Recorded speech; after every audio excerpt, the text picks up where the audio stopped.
सदगुरु कबीर साहब बीजक के तुति भाग में शाखी प्रकरण में शाखी संख्या 218 में कहते हैं,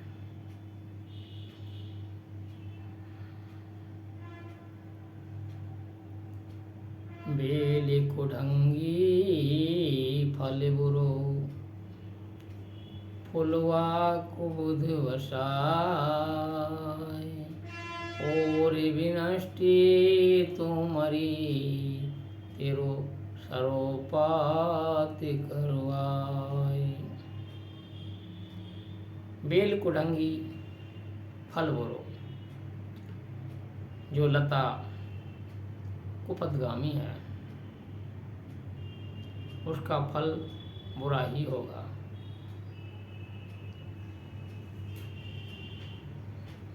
फुलवा कुबुद बसाए, और उसका फूल भी दुर्गंध युक्त ही होगा। और विनष्टि तुमरी, और कहते उसका प्रारंभ भी कड़वी तुमड़ी से, कड़वेपन से ही होगा। तेरो सरोपात करवाए, उसके पत्ते, बेली, फल, फूल सभी कड़वे होंगे। उसको आध्यात्म की तरफ व्याख्या करते हुए कहते हैं, जिस मनुष्य की मनोवृत्ति कुपथगामी होगी, जिस मनुष्य की मनोवृत्ति कुपथगामी है उसका फल बुरा ही होगा, और उसमें फूल भी दुर्गंध युक्त ही लगेगा। कुबुद्धि का, दुर्बुद्धि का फूल आएगा। और विनष्टि तुमरी, और कड़वी तुमड़ी, कड़वा फल तेरु सरोपात करवा, उसका सारा परिणाम ही गलत होगा। जिस लता, जिस मनोवृत्ति की प्रारंभावस्था ही कुपथगामी है, उसमें दुर्बुद्धि अवश्य ही होगी। जिसकी मनोवृत्ति कुपथगामी है उसके अंदर दुर्बुद्धि ही पैदा होगी। जिस तरह से रावण दुर्बुद्धि के कारण परिस्त्री का हरण करता है, और अपने शुभ चिंतकों के द्वारा समझाए जाने पर भी वह अपनी हट नहीं छोड़ता और सीता को वापस नहीं करता। जिस प्रकार पांडवों में के बड़े भाई युधिष्ठिर कुबुद्धि के कारण जुआ खेलते हैं और अपने भाइयों और पत्नी के सहित अपने आप को दांव पर लगा देते हैं, ये कुबुद्धि का ही कारण था। उनकी दुर्बुद्धि, उनकी बुद्धि मारी गई थी, जिससे वो ऐसा कुकर्म करते हैं। उसके बाद दुर्योधन भी कुबुद्धि के कारण ही, जब पांडव 12 वर्ष का वनवास, 1 वर्ष का अज्ञातवास पूरा करके आए, तो उन्हें उनका हक, उनका राज वापस देने से मना कर दिया। ये भी कुबुद्धि का ही परिणाम था। अर्थात जिसकी मनोवृत्ति कुपथगामी है उसके अंदर कुबुद्धि, दुर्बुद्धि ही पैदा होती है, और उस दुर्बुद्धि से जो कर्म होंगे वो भी कष्टदायी होंगे, और उनका फल भी कुफल होगा। साहब कहते हैं, और विनष्टि तू मरी। और कहते हैं जिसका प्रारंभ ही गलत होगा, जिसकी मनोवृत्ति गलत होगी, उसका आरंभ ही गलत कुबुद्धि से होगा। और जिसकी जो कर्म कुबुद्धि के द्वारा होते हैं, दुर्बुद्धि के द्वारा होते हैं, जिसमें सद्बुद्धि का इस्तेमाल नहीं होता है, वो उसके परिणाम भी कुपथगामी और कुफल ही होते हैं।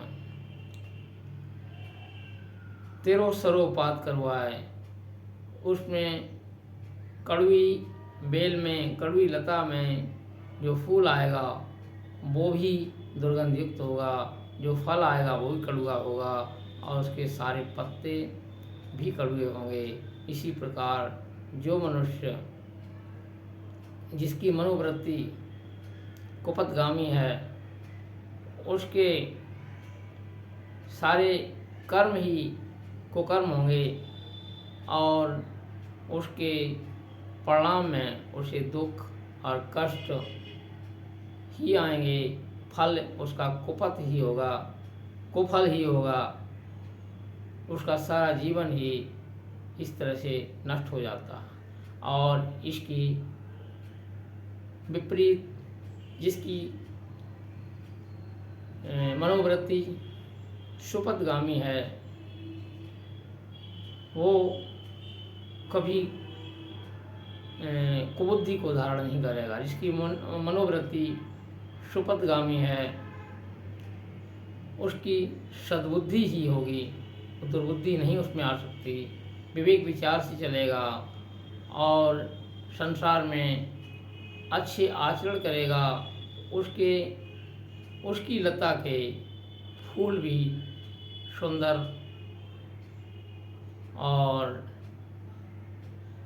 सुगंध युक्त होंगे, उसके फल भी अच्छे होंगे, परिणाम भी अच्छा होगा, और उसका श्रेयस चारों तरफ फैलेगा। तो सद्गुरु इस साखी के माध्यम से समझाते हैं, अपनी मनोवृत्ति को कुपथगामी न बनाएं, सुपथगामी बनाएं, और अपनी बुद्धि को कुबुद्धि ना बनने दें, सुबुद्धि रखें,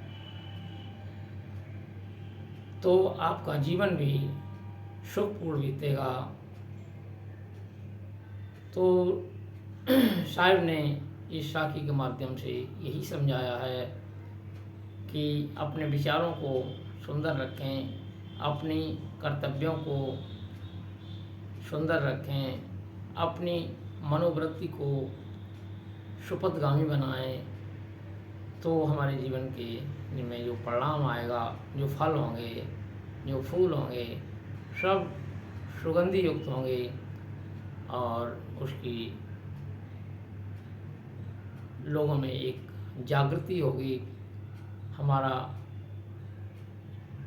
चिंतन मनन सब कुछ सुंदर होगा, और हम अपने मन के आयाम से हटकर, मन इंद्रियों की गुलामी से हटकर, अपने आत्मा स्वरूप, अपनी चेतन सत्ता, अपनी निज स्वरूप स्थिति में विश्राम पाएंगे, और अन्य लोग भी हमसे प्रेरणा लेंगे।